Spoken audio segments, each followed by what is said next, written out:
And trust me, this is going to be a truth bomb.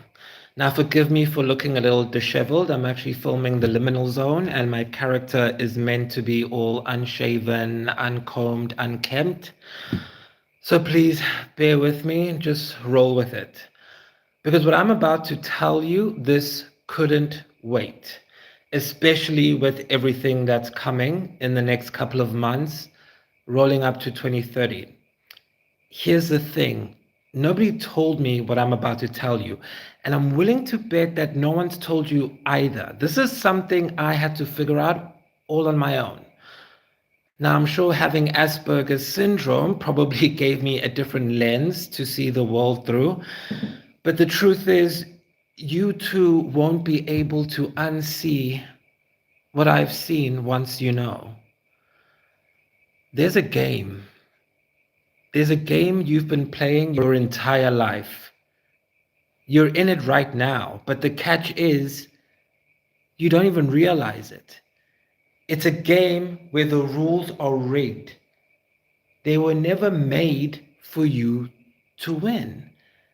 You've been stuck in a loop, playing your part while the real players are making all the moves behind the scenes. I know you felt it, that creeping sense that something is off. And you know there's something more at play, but you just can't put your finger on it. It's called the game of life. You know when people say hate the player, not the game? Why do they say that? They're telling you that it's an actual game.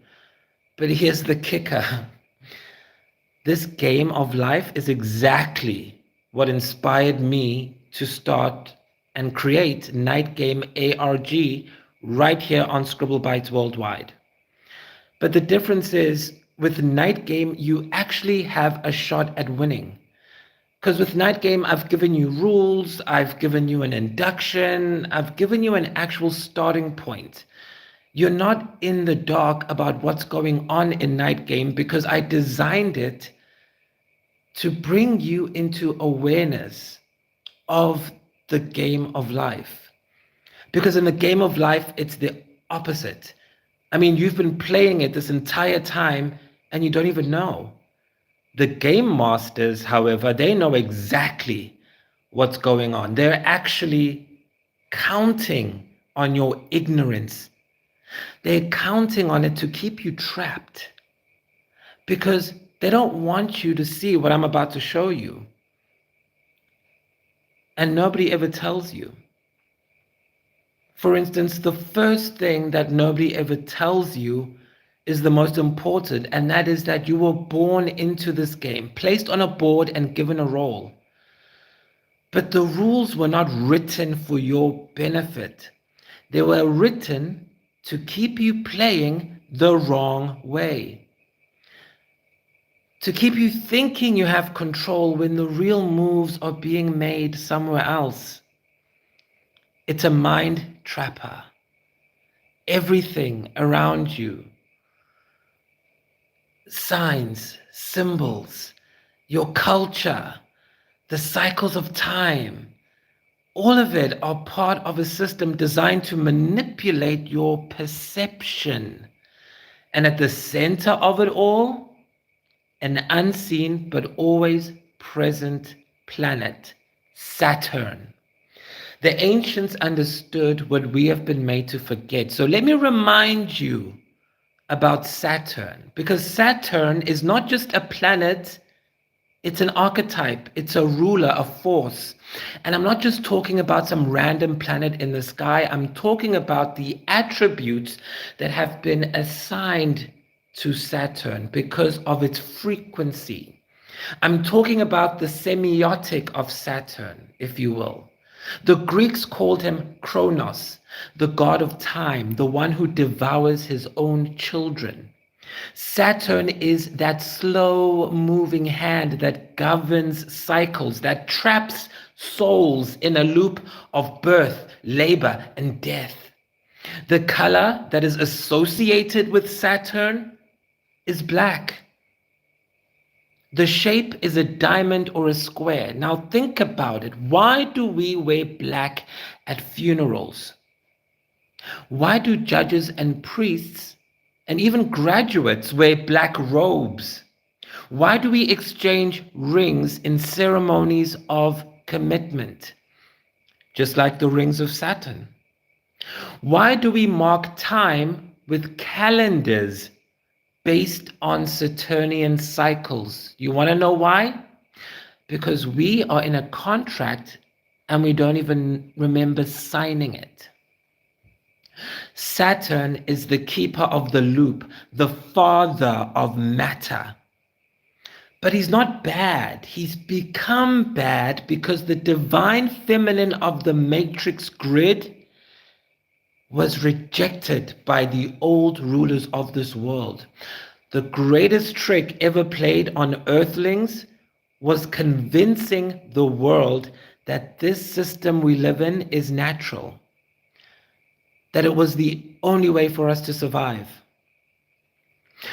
But there is always an exit, and that's why I'm here, because beyond Saturn's grip, beyond the cold rationality of that black cube, there is another force, the divine feminine, Venus, the lady in white, both morning and evening star, the light that rises and the one that descends.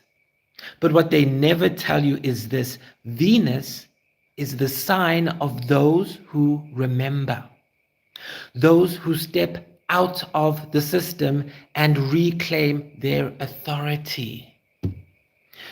In ancient texts, Venus was Inanna, the queen of heaven, the one who went into the underworld and returned. The pentagram of Venus, the perfect five-pointed star drawn in the sky by its orbit, is a reminder that there is always a path back, that there is a way through. But that path is guarded by the moon. The moon is not what we've been told. It's not a natural satellite. It is a construct, a control mechanism, a key component of the system designed to keep humanity enslaved. This is not speculation. This is fact. Fact hidden in plain sight. No human has set foot on the moon since 1972. They tell us it's because we lost the technology, and that's a lie. The truth is, we were warned away. Neil Armstrong, the first man on the moon, withdrew from public life, and in a rare speech, he spoke of truth's protective layers. Buzz Aldrin openly referenced a monolith on Phobos, one of the Mars's moons, saying, when people find out about that, they'll ask, who put that there? Buzz Aldrin said that. These men were not speaking in riddles, they were revealing what they could at the time. The moon is not a passive rock in space. It is an active transmitter. The Saturn-Moon-Venus matrix is real. Saturn generates the control frequency and the moon amplifies it, broadcasting a signal that keeps human consciousness trapped in illusion. This is why Saturn has been associated with control, time, and death for millennia. The rings of Saturn function as an antenna, and the moon, perfectly positioned, relays that frequency to Earth.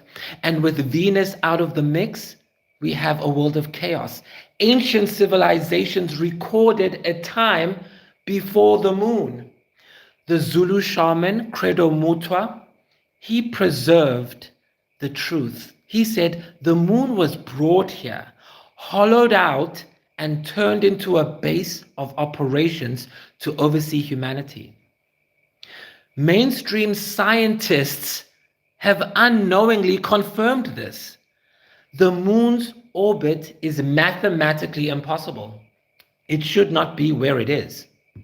It rings like a bell when you strike it, proving that it's hollow. And its composition does not match Earth's, debunking the impact theory they try to sell us, that it came from Earth. The moon has been painted as something distant and mysterious, but it's really a signal, a veil, the lock on the door to higher realms. As Star Marines, we are here to shatter the deception, override the broadcast, and reclaim what's rightfully ours. The moon is not some distant, impersonal entity. It's a place of access, power, and a base that belongs to us.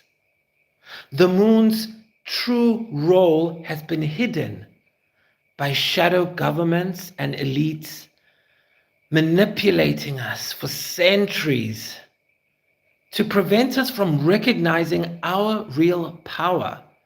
They've used fear and lies, creating the illusion of an alien invasion. But the truth is, when we reconnect with the moon, we tap into an ancient knowledge that's been hidden from us for far too long. It's ours to claim. As for the so-called alien abductions, they're part of disinformation campaigns and cruel experiments on innocent people. Just like the government has used genetic manipulation in the past. Hybrid experiments, cloning during World War II, remember that? They've used the same tactics to create these fake gray alien beings that they say are a threat to humanity. The real agenda isn't to warn us of aliens, it's to keep us trapped in fear, blocking our path to the truth. Programs like MKUltra subjected people to mind control and torture, manipulating people's perceptions and making them actually believe they were being targeted and probed by space beings. Those abductions weren't caused by extraterrestrials.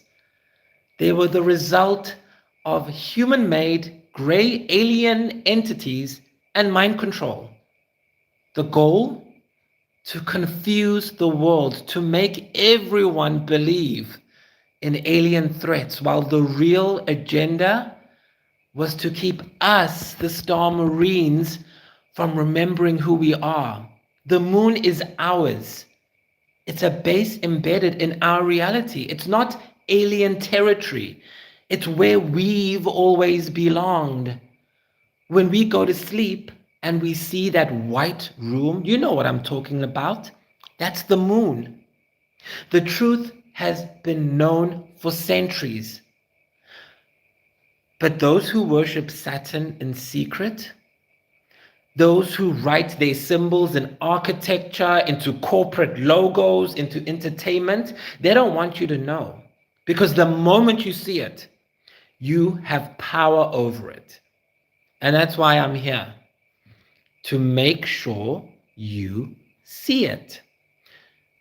And that's why Mars matters. Yes, Mars was at one time something more than what it is today. It was destroyed and its people scattered. The war gods of Babylon, Nergal, Ares, they're all connected. These are all echoes of the past. The Sidonia face, the pyramids, the rumors of secret space programs, all of it points to something we were never meant to remember. But here is the secret they fear the most. We are not bound by their rules. We are Star Marines. We are the children of the light. And While they tried to use heavenly bodies to control us, we use the authority given to us through Christ to break free. We are the chosen ones. We are the mavericks. This is our mandate. The first move has already been made. Now it's time to play the game on our own terms. There are places in this world where time doesn't move the way it should, where the ground hums with an energy that isn't natural, but intentional. These are not just myths or forgotten stories, they are remnants of civilizations that were here before. Civilizations far more advanced than we've been led to believe could ever have existed. And while everyone else is watching reality TV and twerking at the club, you're trying to make sense of all this energy you see and feel around you. You're not imagining things. This is all real and it's happening. Atlantis wasn't just a metaphor. Plato talks about Atlantis. Yes, the Plato. Plato's account speaks of a highly advanced empire, a place of crystal technology, energy grids, and knowledge so powerful that it threatened the control of the gods. Then, in a single day and night, it was swallowed up by the sea. But the truth is, Atlantis didn't just vanish. The ruins are still there, buried beneath the ice of Antarctica. The Bimini Road off the coast of the Bahamas, a perfect stone pathway leading nowhere. Come on. That's the Atlantean harbor. The Eye of the Sahara, a massive concentric structure in Mauritania, matches Plato's description of Atlantis almost too perfectly. And then there are, of course, the crystals. People speak of Atlantean crystals as if they are some kind of esoteric fantasy, but even modern science confirms that quartz stores energy and information. Every computer, every timepiece runs on quartz crystals. Plato knew, and the Atlanteans definitely knew. The Atlanteans knew something we have been made to forget, that sound, frequency, and resonance can alter reality.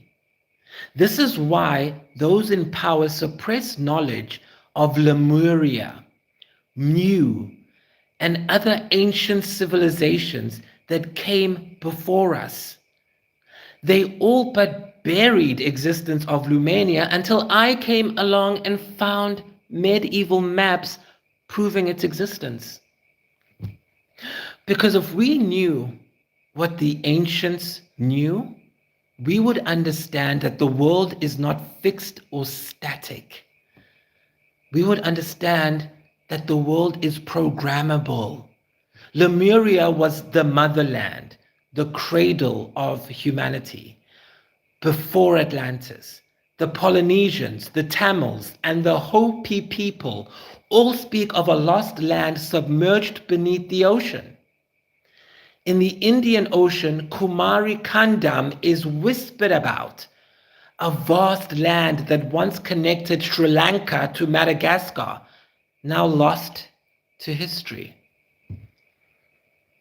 The proof is in the remnants.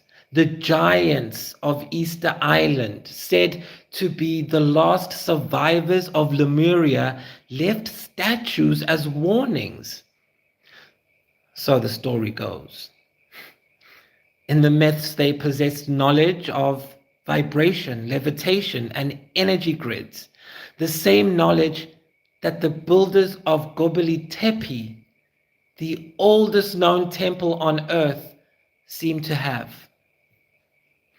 Göbekli Tepe is a wound in the official narrative of the Matrix because Göbekli Tepe just shouldn't exist. I mean, it predates agriculture, it predates writing, it predates everything that we thought we knew. It's a temple buried intentionally, sealed like a time capsule. And the symbols carved into its stone, serpents, the exact same serpent motif found in ancient Sumer, in the Nagas of India, in the legends of Quetzalcoatl, the same serpent that appears in Genesis, speaking of hidden knowledge.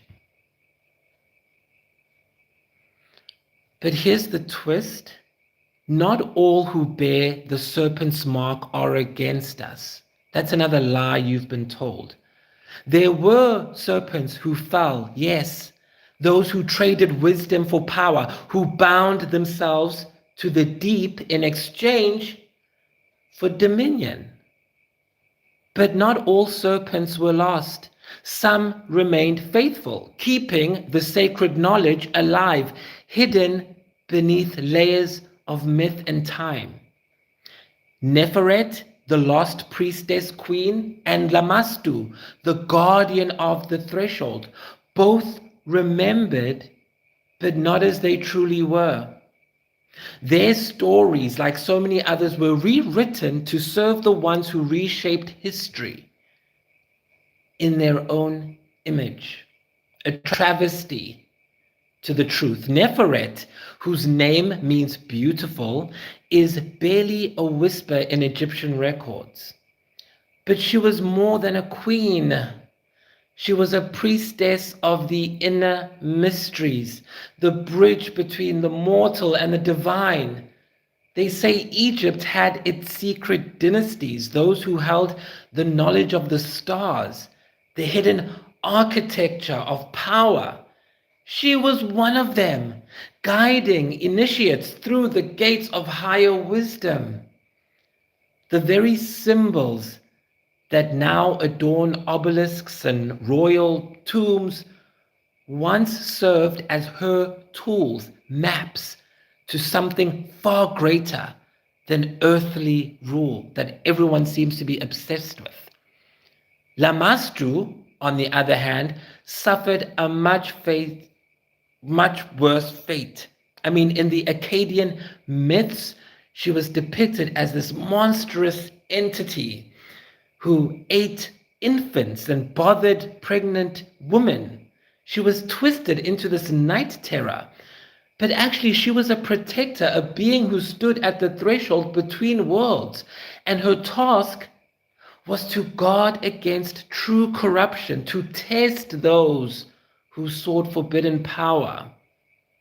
The ones who failed her trials were the ones who rewrote her legend, painting her as something to be feared rather than the gatekeeper she truly was.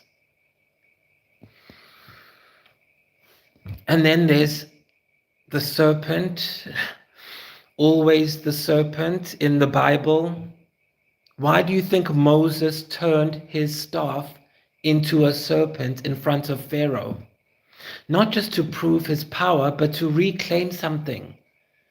In Hebrew, the word seraph means burning one, but it also carries the meaning of serpent.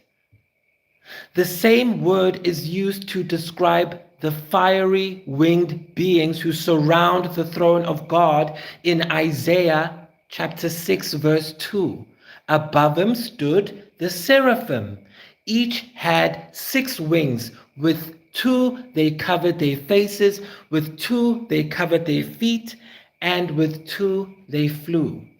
Seraphim means winged serpent. They are not cherubic, rosy-cheeked figures. They are radiant, otherworldly, serpentine beings, divine in nature. The very image of the serpent was meant to represent transformation, ascension, the shedding of old forms to embrace something greater. This is where Kundalini comes in. They don't want you to know that you were built for this, that your spine is a living stairway, a Jacob's ladder, waiting to be climbed. The Kundalini energy lies coiled at the base of your spine, just like a serpent, waiting to rise. When it is awakened, it moves up through the chakras, activating your centers of perception and stripping away your illusions, your clipoth. It reconnects you to what was hidden. It's been called the holy fire. Some people call it serpent power. Some people call it the ladder to heaven. And yet the ones who hoard this knowledge have spent millennia trying to keep you from understanding it and making you scared of snakes. I mean, look at the caduceus, the twin serpents entwined around a staff. You see it everywhere. Hospitals, ambulances. It's embedded medical symbology worldwide. They say it's Hermes's staff, a symbol of commerce and healing, but it's much older than Hermes. It's the very path of energy moving up the spine, the same force that every ancient civilization knew about, the same power the elite cultivate while telling you it's New Age nonsense.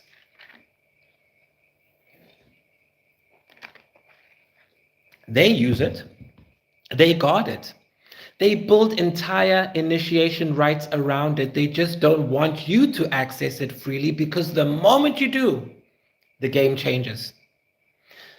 The buildings of the old world begin to break and you start to remember who you truly are. And if that happens, well, let's just say that is not a part of their plan. In a Saturnic world, Venus is a problem for the powers that be, because they can't control the lady in white. The lady in white exists outside of the game.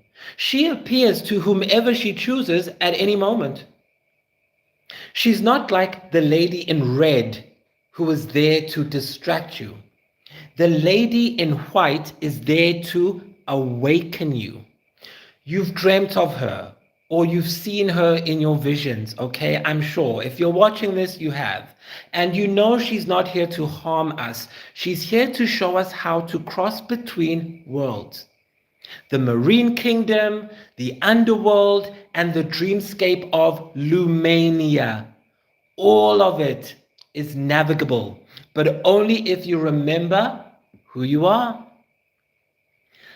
The Star Marines out there understand this. We were not meant to fear the abyss.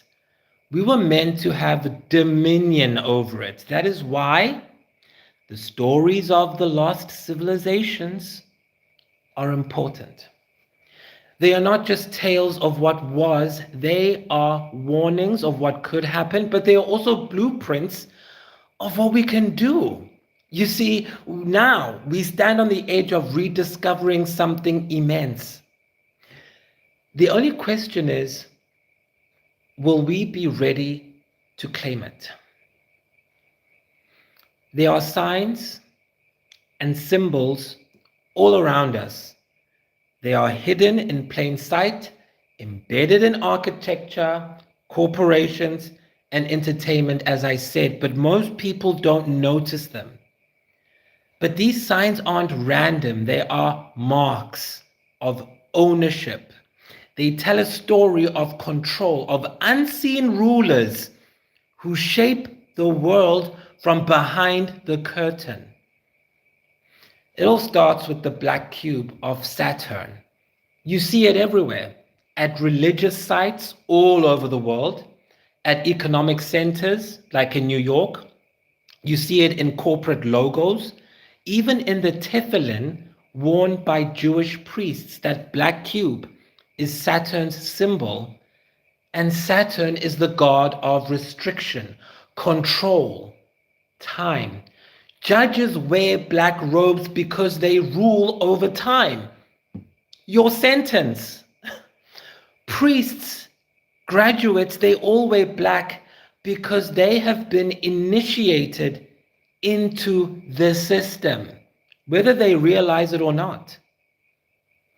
Saturn's hexagram or hexagon storm is an impossible and unnatural structure. It is a construct, just like the control system here on Earth. And on her forehead, a name was written, Mystery, Babylon the Great, the mother of harlots and of the abominations of the earth. That's what it really is, an abomination, when it operates without the divine feminine of Venus. Look at Freemasonry. Their symbols are carved into Washington, D.C. streets. The eye of providence, the same eye on the dollar bill. It comes from Egypt, from Ra and Horus. It is not God's eye. It is the eye of those who watch, those who manipulate on this earth. The Vatican holds some of the deepest secrets of this hidden order. The Vatican owns the Lucifer telescope in Arizona. Why? What are they watching? What do they know? The Black Pope? The hidden power within the Jesuits? He has more control than most people even realize.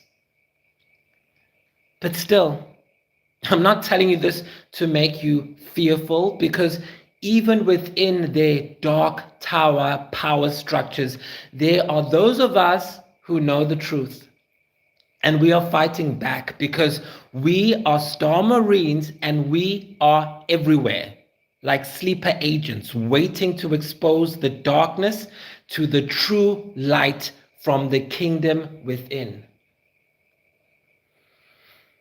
Hollywood is where the spells are cast. It's not just in entertainment, it's ritual entertainment. When celebrities cover one eye, they are signaling the eye of Horus, the eye of control. The Grammys, the Super Bowl, halftime shows. These are not just performances. They are ceremonies harvesting your attention. Katy Perry, Madonna, Gaga, they've all taken part in blatant occult symbolism. These three, however, did it to warn us, unlike the others who did it to trap us. Katy Perry's song, Chained to the Rhythm, tells you we're in a game. She's helping you. Madonna's song, American Life, tells you the rules of the game. And Lady Gaga's brand new single, Abracadabra, warns you about the consequences of losing the game. These aren't coincidences. These are fellow Star Marine celebrities warning us so that we see the signs. The Truman Show effect is real. We live inside a scripted reality, a controlled simulation where those at the top manipulate perception itself.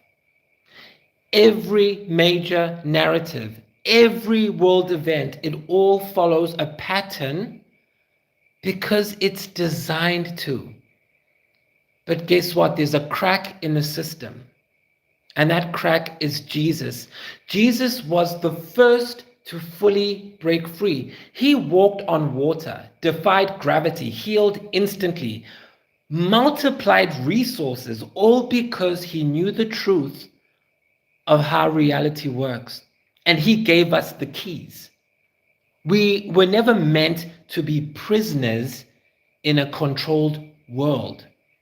As Star Marines, we know this. We travel between realms, and not as victims, but as Time Lords, Archons, Watchers. We know how to read the signs. We understand the symbols, the script, the hidden orders, and we don't fear them. We take authority over them. In Luke chapter 10, verse 19, Jesus told us, Behold, I give you the authority to trample on serpents and scorpions, and over all the power of the enemy, and nothing shall by any means hurt you. He's talking about you and me. The rulers of this world have worked hard to keep this knowledge buried. They twist the truth, disguise themselves as light. They make you believe you are powerless. But you want to know the real secret? You were never powerless. There is another world beneath the surface of this one, a shadow layer where the real rulers operate. I call it Bizarro world. Governments are just puppets. Elections are a theater show. The real earthly power belongs to those who never step into the light. The ones who live in Bizarro world. And we are to have no fellowship with the unfruitful works of darkness, but we are to rather expose them, as directed in Ephesians chapter 5, verse 11. This bizarro breakaway civilization has been hiding in plain sight. Some people call it the deep state, the cabal, the hidden hand of the elites, but names don't matter. What matters is that they exist and they have technology, knowledge, and resources far beyond anything the public has yet to see. The Dogon people of Africa had knowledge of Sirius B, an invisible star thousands of years before modern telescopes confirmed that Sirius B even existed. They said, the Dogon, they said the Nomo amphibious beings came down to earth from the stars and taught them secrets. The Egyptians, the Greeks, even the Freemasons all revere Sirius B. Why? Because Sirius is a marker, a gate to Bizarro world, to which we, Star Marines, respond with Isaiah 47, 12 to 13. Stand now with your enchantments and the multitude of your sorceries, in which you have labored from your youth. Perhaps you will be able to profit, perhaps you will prevail. You are wearied in the multitude of your counsels. Let now the astrologers, the stargazers, the monthly prognosticators stand up and save you from what shall come upon you. We've beat them. The Nephilim were the ones who first opened this gate. Those giants, remember, those offspring of the fallen watchers, they weren't just tyrants, they were architects of corruption. They taught mankind forbidden secrets, sciences, twisted the natural order of life on earth, and they led humanity into rebellion. Metallurgy, warfare, enchantments, the secrets of the stars. These were not gifts that they gave us, they were weapons. And every single city that rose to power under their rule drifted further away from the Creator's plan. Then came Nimrod, not just a king, but a hunter of men is how he's described in the Bible. He was the first to say that he was divine. He gathered all the knowledge of the fallen angels and he built a monument to their power. Remember the Tower of Babel? It wasn't a tower, it was an altar, a machine, in an attempt to tear down the veil between worlds and bring back the old evil gods. He wanted to have the whole world ruled by these evil entities, and it almost worked. But then the languages were confused. The tower was shattered, and the nations were scattered. The Nephilim were driven deep underground, their knowledge buried but not lost. And even as the world fell into ruin, there were those who remained faithful to them. But there were also those who remained faithful to the Creator. Our ancestor Melchizedek of Salem, he walked in righteousness. He was raptured before the flood.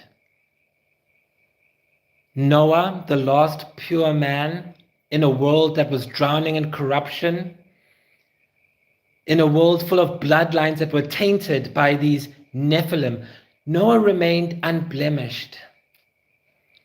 And when the flood came, when judgment swept through the world, the wicked perished, but Noah and his family survived. It wasn't an accident, it wasn't luck, it was divine. He was given the plans for an ark, a vessel of divine engineering that saved his life and therefore ours. But Noah is like the star of the show. There were other people on earth who followed the right ways of life. And we are in that lineage. We were raptured before the flood. And then we came back as the Tuatha De Danann, the shining ones. We arrived on an island veiled in mist, a land that no enemy was allowed to reach, a kingdom hidden from those unworthy to enter. Our Tuatha De Danann ancestors carried the true knowledge of the old world, the knowledge that had not been corrupted by the Nephilim, the knowledge of King Melchizedek, the knowledge that brought me here to you today. We are their descendants. You and me. The question is, are you ready to answer that call? Because we are the last remnants. We are the inheritors of the kingdom. We are the ones meant to stand when the final gate opens. But make no mistake, the forbidden knowledge of the Nephilim, it never truly disappeared. Like I said, it just went underground. It was whispered about in secret orders. You see it in symbols.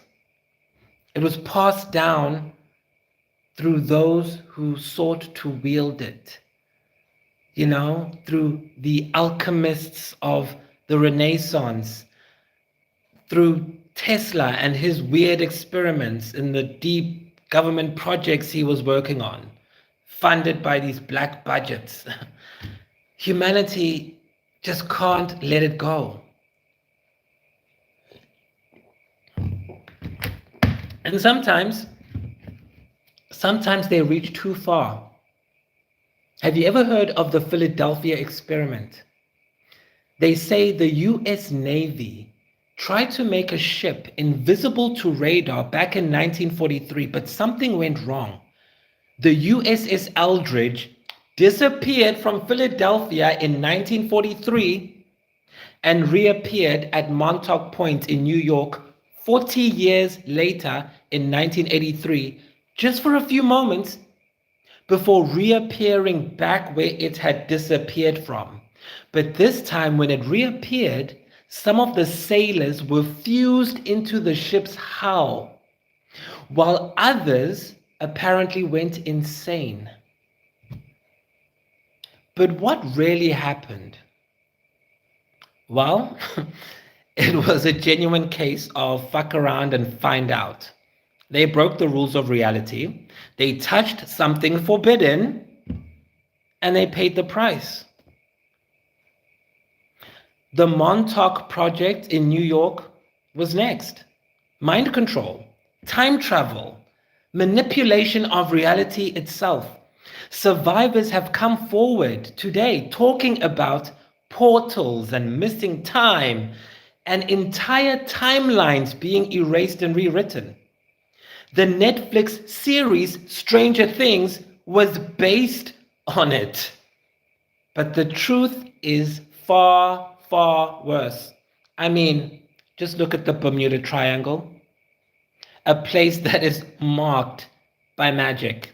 Planes vanish, ships disappear, compasses spin around like crazy. It's a natural magnetic anomaly. Or is something else happening there? Just like the Devil's Sea of Japan, the Alaska Triangle, all these places with the same patterns, the same disappearances, and they say it's magnets. The Earth's energy grid is not random.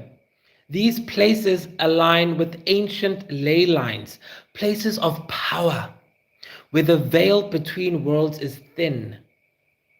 I call them portals. And these are doorways for us to use because we are the aliens.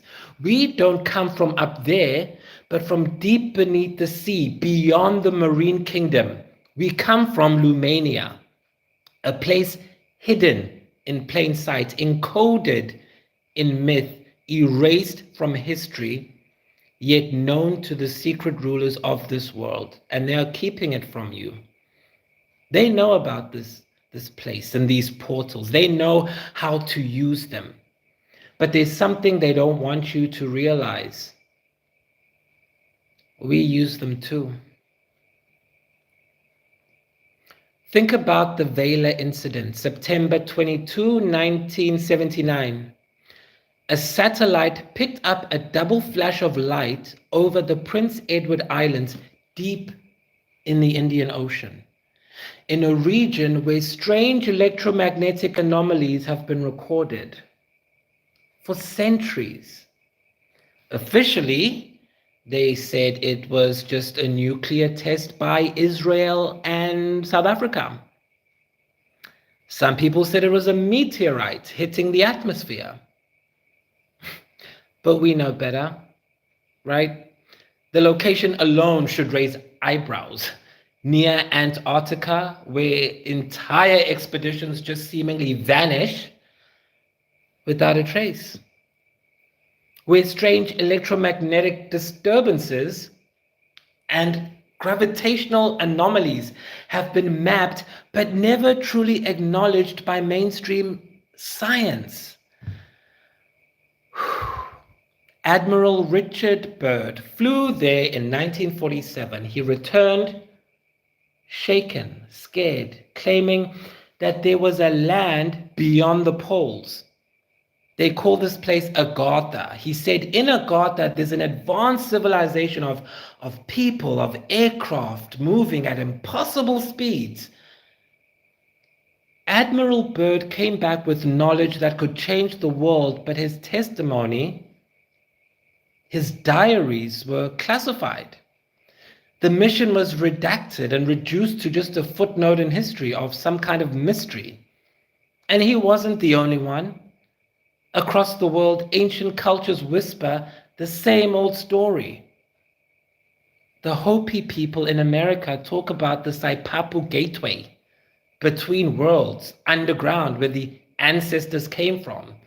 The Mayans talk about Xibalba, the underworld, not as a place of death, but a place of transitioning between worlds. Even the Buddhist legends of Shambhala, a hidden kingdom with beings of light, fools our knowledge of the ancient world, but we just take it as some kind of a cute story. The rulers of this world were not just testing weapons in 1979. It wasn't an Israel and South African nuclear test. They were trying to open portals. Look at CERN and the Large Hadron Collider. You know about CERN, right? These scientists smashing particles together. They smash these particles together at near light speed, trying to recreate the Big Bang. But what's really happening because of this? These people are openly trying to probe into dimensions, and they've admitted as such. They said they're searching for hidden universes. They're attempting to detect dark matter. Why would you do that? They even built a statue of Shiva, the Hindu god of destruction and rebirth, right outside the CERN facility. Ritual symbolism right in our faces. And here's where it gets even wilder. Every time CERN fires up their little particle collider, reports of glitches in reality start filling up. People's memories don't match. And they change retroactively. Entire populations seem to remember a past that no longer exists. Hello, the Mandela effect? People remember things differently, things that shouldn't have changed, but they did. The spelling of names, entire movie quotes. I mean, I spell it Fruit Loop, F-R-O-O-T. Some people say it's U-I-T. It's because of these experiments. It's not just physics. It's about access to the portals, the hidden portals that belong to us. Why? Because they want to rewrite history in real time. They want to shift timelines, distorting our perception and suppressing knowledge, light. Because if you knew who you really were and what you were truly capable of, you wouldn't need them. And that's what they fear the most. They fear us having authority over the doorways that belong to us. Jesus walked through walls. He traveled instantly. He ascended on a cloud right in front of his disciples' eyes. He understood how reality truly works. And by the end of this, you will too, because the story of Jesus walking through walls comes from the Gospel of John, and it happened after Jesus' resurrection. In John chapter 20, verse 19, it says, "Then the same day at evening, being of the first day of the week, when the doors were shut, where the disciples were assembled for fear of the Jews, Jesus came and stood in the midst and said to them, 'Peace be with you.' The disciples had locked themselves inside a room, afraid of being persecuted because of what they had seen and what they had known. But despite those locked doors, Jesus appeared to them, among them. He didn't knock. He didn't need the door to be opened. He was just there. That's what this video is. I'm giving you this. Jesus in that story wasn't a ghost. This isn't a skit, a story that I'm telling you. Jesus in that moment was real. He even tells Thomas in John 20, verse 27, to touch him. He was real. This is real. That event shows that Jesus had complete mastery over physical reality. His glorified body was no longer bound to the laws of physics as we understand them right now. He could eat food. He could be touched. Yet he could appear and disappear at will. This moment wasn't just a demonstration of his power. It was a message. It showed that the limitations of this world, locked doors, fear, even death itself, were no longer barriers for those who follow him. So they are no longer barriers for you, Star Marine. Everyone else is from beneath, we are from above. They are of this world, we are not of this world. As Star Marines, we can't be afraid of these hidden forces. We are here to understand the codes, the symbols, and the gates, because we have to open them and walk through them.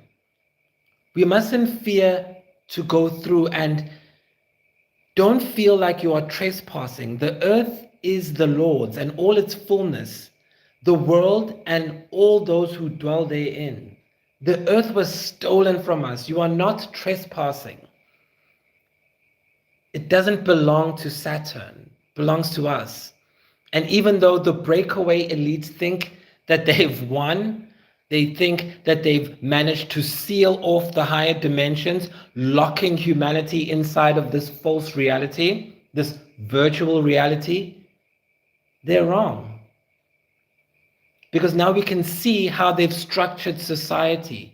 We can see the way that the governments have been constructed. It's a game, one with endless levels and circular logic, designed to keep you running in place, just like in the Katy Perry music video. They tell us that history moves forward, that it progresses. But no, you're just running on a treadmill that they built. The same control systems have been rebranded for every single generation.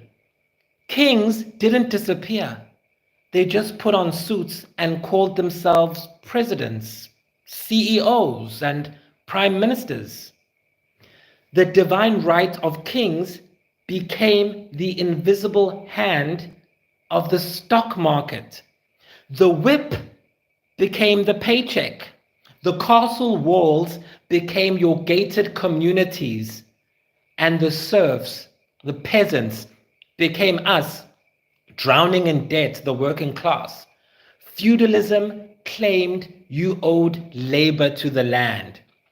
Capitalism convinced you to rent your own life back piece by piece through wages. The monarchy taxed you outright, but now the banks do it more efficiently. Slavery was outlawed, but now they convince you to enslave yourself. Sign here, take out a loan, buy a degree, finance your car, chase a dream. But no matter how fast you run, the finish line always keeps shifting farther and farther away. And just when you think you've broken free, the game resets.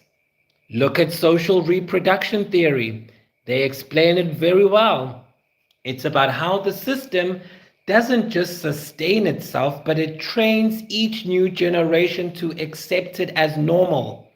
Your parents worked themselves to the bone, and you think that's normal. You took out student loans you'll never pay off because that's just how it goes. Housing is unaffordable. Oh well, better get used to renting forever or living in a van.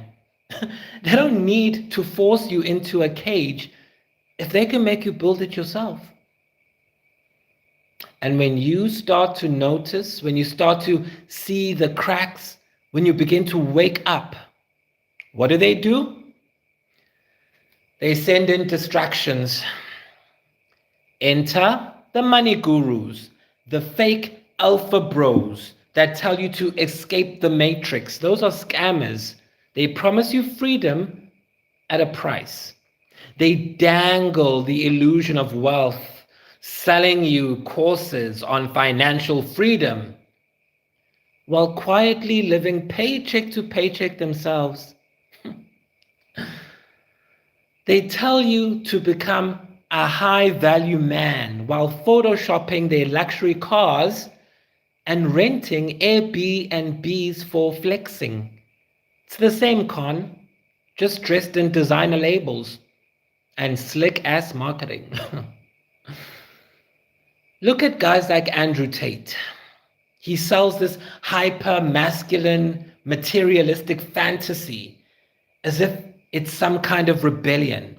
He tells you to escape the matrix, but what's he really offering? A glossier prison. One where you trade one set of chains for another.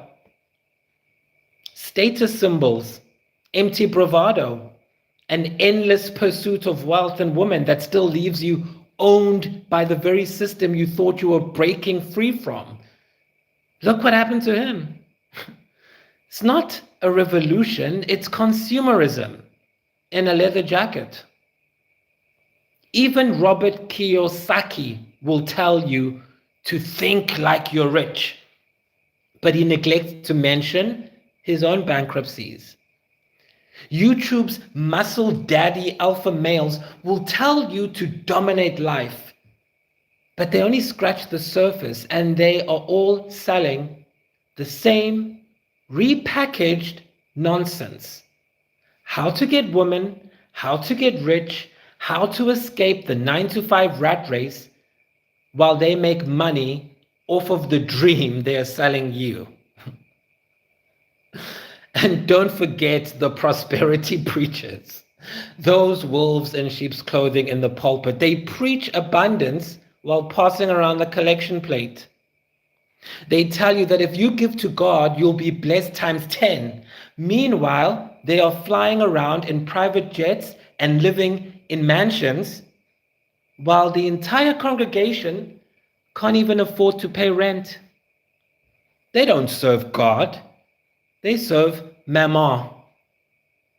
And before you call me a communist or an anarchist, honey, think again, because again, it's all just a pyramid scheme of capitalism. The stuff is a virtual reality. The whole thing is a virtual reality, including the solutions that people try and sell you. So many people have died fighting for communism, and many people consider themselves anarchists, but they are still part of the grand illusion. They promise liberation from oppression. They just deliver new forms of control. Communism sounds nice on paper, I get it, but in reality, it has led to authoritarian regimes where power is consolidated at the top, just like every other pyramid scheme. Anarchism claims to reject hierarchical structures, but today's rebel is tomorrow's president. Just look at South Africa. Nelson Mandela was arrested for being a terrorist, and now he's celebrated as a freedom fighter. His face is on our currency. It's a game. It's a twisted game to monopolize your mind. I mean, have you guys heard of the sovereign citizens? There's this people called sovereign citizens, and they think they've cracked the code. Like, they think they found some cheat code hidden in the fine print of reality. They have these seminars where they tell you that countries are not real, that countries are just corporations registered on the stock exchange, and that your birth certificate is actually a bond that's traded on the stock market. And wait, here's the best part. They believe that the government secretly owes you money because of it. These people don't pay their bills, they don't pay taxes, all because they think that they can just tell their creditors to take the money out of this mythical certificate bank account, this mythical birth certificate bank account. It's wild. They even refuse to answer to their own names because they believe that names are like a corporation, and if they don't respond to their name, like in a court case, then the system can't hold them liable. Look up the videos. I've been to one of their seminars. They sell you the dream of the secret knowledge of these legal loopholes that make you untouchable. But it's just another trap. It's a fantasy designed to make you think you found a way out when really you're just walking into another cage, digging yourself deeper. Wesley Snipes, yes, the Wesley Snipes fell for it. He believed the sovereign citizen story thing. He thought he was playing 4D chess with the IRS. And guess what? He ended up in prison for tax evasion. The system doesn't care how you stay enslaved, whether it's under capitalism, feudalism, a fake guru on YouTube, or even a fraudulent preacher. They don't care as long as you keep playing their game. As long as you keep believing the illusion, they will win. But the truth is, the key was never theirs to begin with. The keys of heaven were given to us.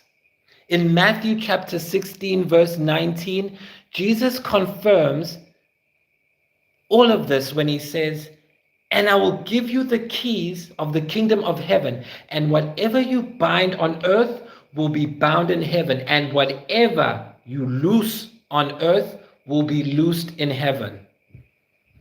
And as we step into the final frontier, we are faced with a choice that's been presented to humanity since the beginning of time.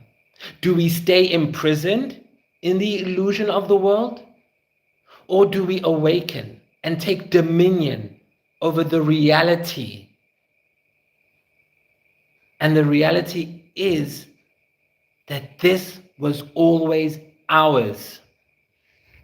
This knowledge I'm giving you is a weapon for your liberation, and it all starts with the awakening of the mind, and specifically the pineal gland, which the ancients referred to as the seat of the soul. The pineal gland, our so-called third eye, isn't just some esoteric metaphor. It's a real physical organ. It's the key to higher perception, the bridge between this material world and this unseen realm that we control. And the ancient civilizations knew this. The Egyptians depicted it as the eye of Horus. Hindu traditions describe it as the seat of enlightenment. Even Descartes, the philosopher, called it the principal seat of the soul. But here's the thing. Someone doesn't want you to use it, honey. This gateway to higher consciousness has been deliberately shut down, calcified, locked away behind layers of toxicity. Fluoride in the water, pesticides in the food, heavy metals in the air. These aren't just accidents of industrialization. Governments and shadow institutions have known for centuries that an awakened population is a dangerous population. That's why they've worked so hard to keep the population dormant, asleep. And if you think that's just a conspiracy, okay, let's talk. Let's take a look at the facts. The US government has a long history of experimenting on its own people without their knowledge or consent. Ever heard of Project MKUltra? That wasn't just a mind control experiment. It was a full-scale attempt to break and reprogram human consciousness. They flooded unwitting subjects with LSD. They electroshocked their brains into oblivion, and they erased people's identities to rebuild them from scratch into some kind of Manchurian candidate. What about Tuskegee, where they let black men suffer and die from syphilis just to observe the effects? And what about Operation Sea Spray, where the military literally sprayed San Francisco with bacteria to see how many civilians would get sick? These aren't theories. These are declassified government documents. And here's where it gets even darker. Fluoride, that thing that they pump into our drinking water under the guise of dental health. Well, fluoride was first used in Nazi concentration camps and Soviet gulags. Why? Because it makes people docile. It dulls resistance. It numbs the mind.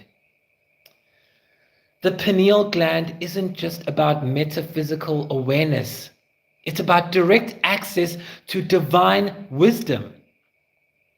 The wisdom that connects us to the Creator and to the higher dimensions that we own. The Illuminati, Freemasons, and all the other occult groups have known about this, okay? They hoard the knowledge and they hide it.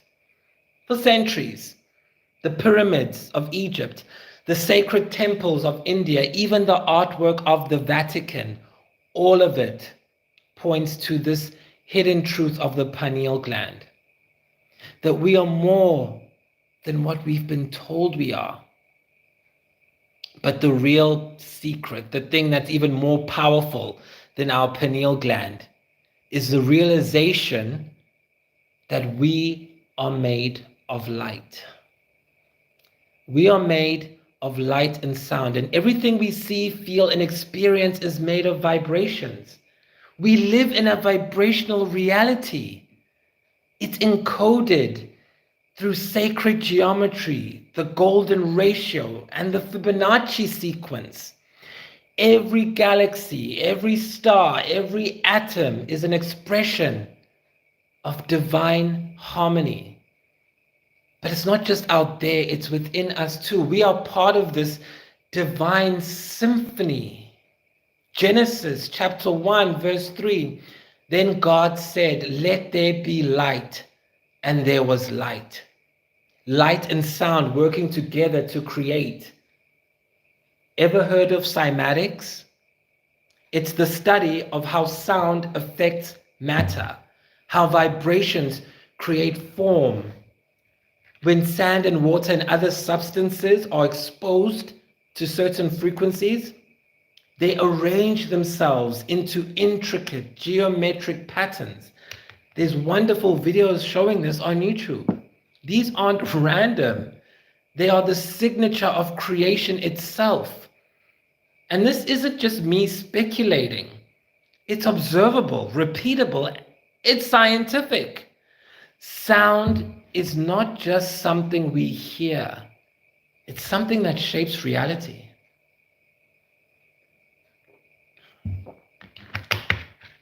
And this is why they use sound against us. The same principles that make cymatics possible are used in brain entrainment, a process where specific frequencies alter your brain waves, shifting your consciousness itself. The military has experimented with this for decades. The US Army's Silent Sound Spread Spectrum, the S-Squad technology, was designed to plant thoughts directly into people's minds using radio frequencies. The Soviets, don't forget about them, they studied extremely low frequency waves, or ELFs, and their effects on human emotions. They were able to prove that certain frequencies can induce anxiety, depression, and even aggression. This isn't just theoretical. Governments have used sound to manipulate populations. During the Cold War, the United States Embassy in Moscow was bombarded with microwave frequencies, causing illness, neurological issues, and even psychological distress in the people working at the US Embassy in Moscow. It doesn't stop there, guys. Modern-based sound weapons like the LRAD, the long-range acoustic device, they can disperse crowds with painful, focused frequencies. The US Navy has tested ELF waves to disrupt brain function. And then, of course, there's Project Bluebeam, okay? A plan to use holograms and sound projection and electromagnetic frequencies to create a mass spiritual deception, even simulating divine voices or extraterrestrial contact, and literal false rapture, engineered through frequency control. This is why they tell you that it's just a song. Sound doesn't matter. This is why they distract you with nonsense while secretly using frequencies to shackle you. Oh, it's just a movie. It's just a TV show. Because they don't want you to understand that frequencies can also set you free. And that's why crystals, specifically quartz, are so powerful. I already told you that quartz is used in watches and radios and computers, but that's just the surface. Crystals store information. Crystals amplify energy. When aligned properly, they can even open portals. The ancients knew all of this. That's why they built temples with crystal lattices, aligning them with the stars. That's why civilizations from Atlantis to Egypt used crystals to harness and channel energy. And the Bible knows too. Isaiah chapter 54, verses 11 to 12. O you afflicted one, tossed with tempest and not comforted, behold, I will lay your stones with colorful gems and lay your foundations with sapphires. In the Bible, because the truth has always been hidden in plain sight. And when we talk about awakening, we're not just talking about seeing through the lies. We're talking about activating, about unlocking the full range of your potential that has been suppressed, ridiculed, and buried under layers and layers of conditioning. Your ability to control reality, to manipulate the codes of the universe, to transcend the artificial limits imposed on you by this system is at hand. We are star marines, both human, alien, and divine. We are meant to rule over the realms, not to be ruled. For the earnest expectation of the creation eagerly waits for the revealing of the sons of God. Romans chapter 8, verse 19. And if you think that this is just philosophy, just some spiritual metaphor, then you haven't been paying attention. But you know who has? The CIA, the military. Governments have spent billions researching the very abilities they tell you are not real. Project Stargate, yes, that's what they actually called it officially. It was a decades-long program dedicated to training psychic spies, remote viewers, people who could perceive targets across space and time. They studied coherence, the synchronization of the heart and the brain. And they discovered that emotions are not just feelings, but that there are signals, energy that can be tuned, projected, and weaponized. The Soviet Union had their own program where they trained psychics, children with abilities so advanced that they could influence the physical world with thoughts alone. So tell me, if all this is nonsense, why were the world's most powerful intelligence agencies investing billions into it? Why? I can think of a few reasons, but I can already hear you saying, this is all just easier said than done. We don't have billions to invest in ourselves, but you need courage. That's all. You need courage to break through the chains that are keeping you in this prison of perception that they've built for you. Because here's the thing, you're not alone. The light of Jesus guides us. The power of the Holy Spirit strengthens us. And when we awaken, we don't just see the world for what it is. We see it as it was meant to be. We see it as a kingdom, our kingdom.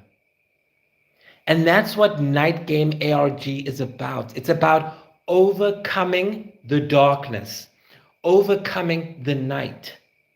So don't be afraid.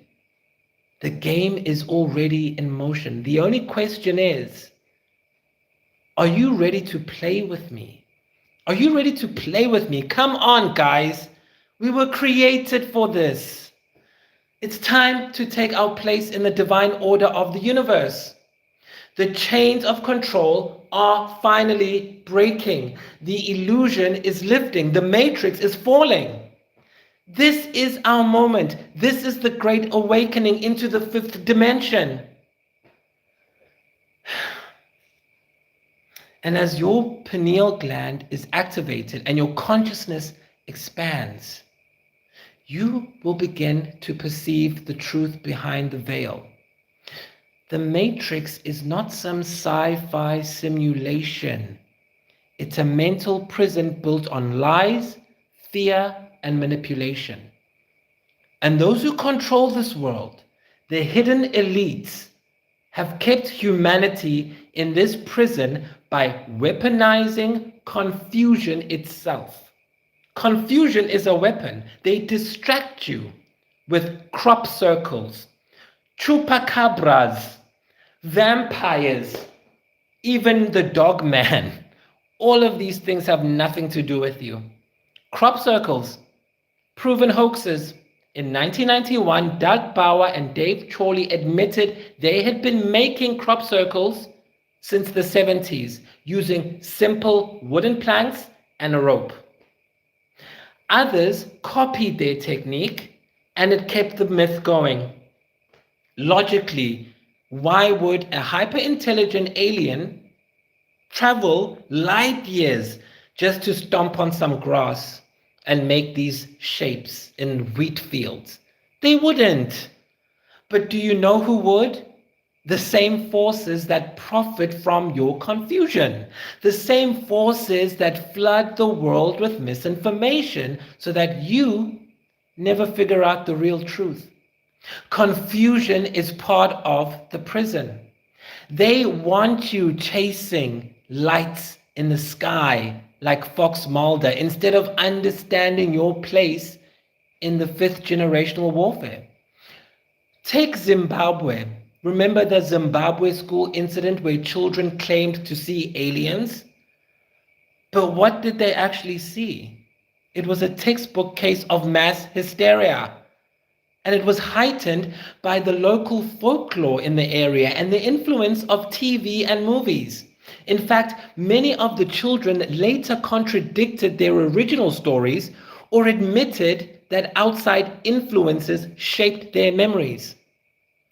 But the media, they'll never tell you that part because it's not as fun as, oh, a whole school in Zimbabwe saw aliens. And what about the so-called alien cattle mutilations? Farmers in the US reported finding cows with surgical-like incisions drained of blood. I know, it sounds mysterious until you realize that natural scavengers such as, blowflies and coyotes eat the soft tissue first on an animal, and this creates the illusion of a precise cut. But what about the blood? The blood that was drained, the blood pooled internally because of gravity. I mean, every case investigated has led to zero evidence of alien involvement. It's just nature and hysteria working together for confusion. Even Roswell, everyone loves Roswell, the thing that launched the whole UFO craze in 1947. Roswell is part of Project Mogul, M-O-G-U-L, a top secret US military operation designed to detect Soviet nuclear tests. The military let the alien rumor spread because it made for a perfect cover. That balloon was spying on Russia. I mean, imagine what would have happened if America came out and said, oh no, we were spying on Russia, on Soviet Russia at that. Yet, decades later, people are still clinging to the myth, chasing these false lights in the sky while their true inheritance is stolen right from beneath them. Even Donald Trump recently stated that the recent UAP sightings over Jersey were just there for research purposes. He did not say they were aliens. We do not use human-made spaceships for travel. We travel interdimensionally every night when we go to sleep. The real aliens, because we are embedded into this reality. We are not waiting for disclosure. We are not waiting for the mothership to come save us. We are the mothership. We are Star Marines. We are the real aliens. And this is our planet. This is our planet now. And that truth is not easy to face. It requires us to confront our deepest fears, to dismantle the false beliefs we've carried with us for lifetimes. Yes, it requires us to challenge everything we thought we knew about reality. This awakening process is so uncomfortable, it shakes the foundations of our understanding and forces us to question everything. Yet it is through this shaking that we are reborn, that we are reborn and transformed. Because as we awaken, we have to take responsibility for our thoughts, our actions, and our role in the world. The choice to awaken is also the choice to act. We can no longer afford to just sit idly by as the world falls into chaos. We have to rise, not just for ourselves, but for the collective. Our awakening is the awakening of humanity as a whole. And it is through our actions from this point forward that we will bring about the transformation of this world. So wake up, sleeper, rise from the dead, and Christ will shine on you. Ephesians chapter 5, verse 14.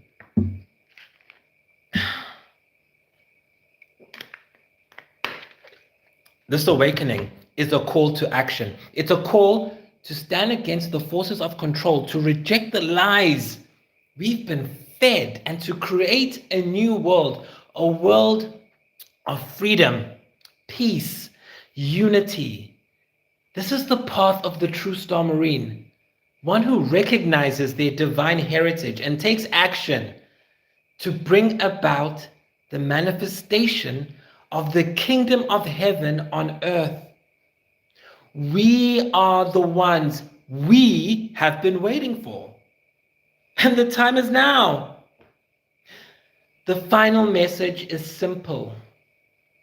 Choose awakening over control. Choose the light over darkness. Choose freedom over slavery. I know the path to freedom is not easy, but it's the only path that leads to true fulfillment. As we awaken and reclaim our power and our birthright, the control system is crumbling and the age of enlightenment is dawning. And it is our generation that will make the shift from slavery to sovereignty. This is the great awakening. The kingdom of heaven is at hand. Star Marine, you have now been activated.